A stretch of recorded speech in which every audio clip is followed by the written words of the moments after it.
So now in this video, we're going to look at a circuit. You need to use a little imagination here. Imagine we're powering this with a couple series cells lithium ion batteries. So each one of them is going to get about 4.2 volts when fully charged. So you put two of them in series, you got about 8.4 volts to work with.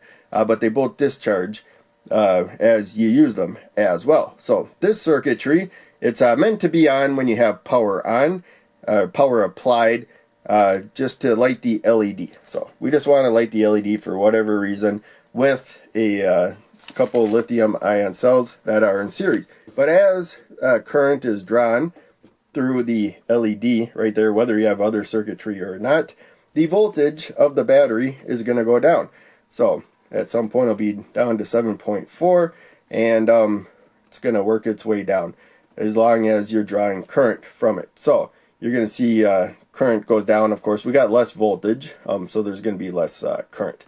But there you can see about 6.3, current's like really going down. And now 6.2, it's pretty close to nothing. There's still some current flowing and whatnot, but the battery is going to start discharging a whole lot slower right now. There's hardly any current.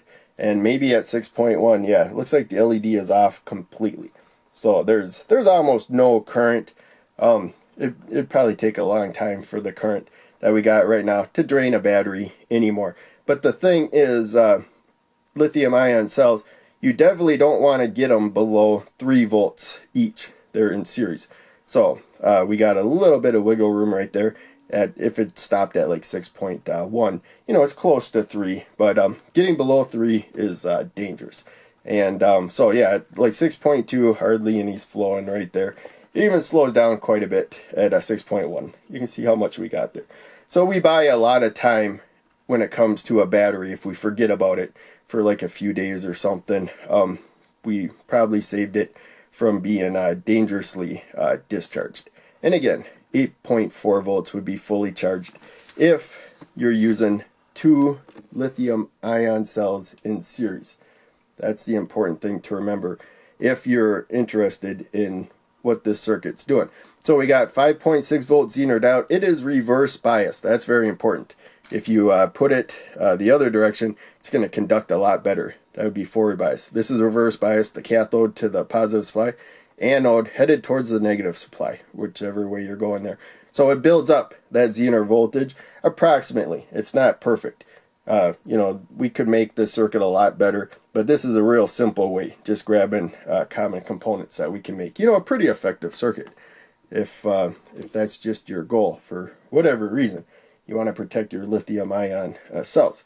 And so we need to overcome the Zener voltage with about 5.6 volts, and then there's always going to be a little bit of leakage current after that point down here. And so, you know, this isn't something you would want to consider that there's no current flowing at all if the voltage is low enough. As long as it's 5.6 volts, then current can flow through the Zener and down here. But, you know, almost no current, but be aware of that. And then we got over this path here. So we need 5.6 volts just to overcome the Zener down. And then we need about 0.6 volts to overcome the base 2 emitter right there. And that little bit of current right there allows many times the current to flow through the transistor. You know, basic NPN bipolar junction transistor stuff. And so 5.6 plus about 0.6 right there. That's how we got that voltage. You can adjust this with different Zeners right there. The 470 ohm resistor protecting the LED. LED has to be forward biased or it won't light up. Remember that. Long lead anode more positive, short lead cathode more negative. Cathode there, anode there. And you know, so this, if I'm protecting an LED from 9 volts, I use a 470 ohm resistor. So that's the main reason why we got, you know, somewhat close to 9 volts. In fact, I have quote 9 volt lithium ion batteries. They look like regular 9 volt batteries, but when you fully charge them in the proper charger, you could do it yourself, but you'd have to make sure you limit the voltage to 8.4 volts. That's what the charger does. So even though it says like 9 volts on it, it's actually 8.4. But regular batteries, you know, they drop down to 8.4 volts relatively quickly, and the alkaline batteries, and they're still good to go. you know, until like maybe 7 volts or something, you know. So even if you're using a 9-volt alkaline, you know, your circuit should work at 8.4 volts and even lower. They're not meant to be used while they're still above 9 volts. But hopefully that makes sense. I covered quite a bit here, general stuff. People don't really use lithium-ion batteries. I mean, they're still out there and stuff. You know, there's especially like portable devices.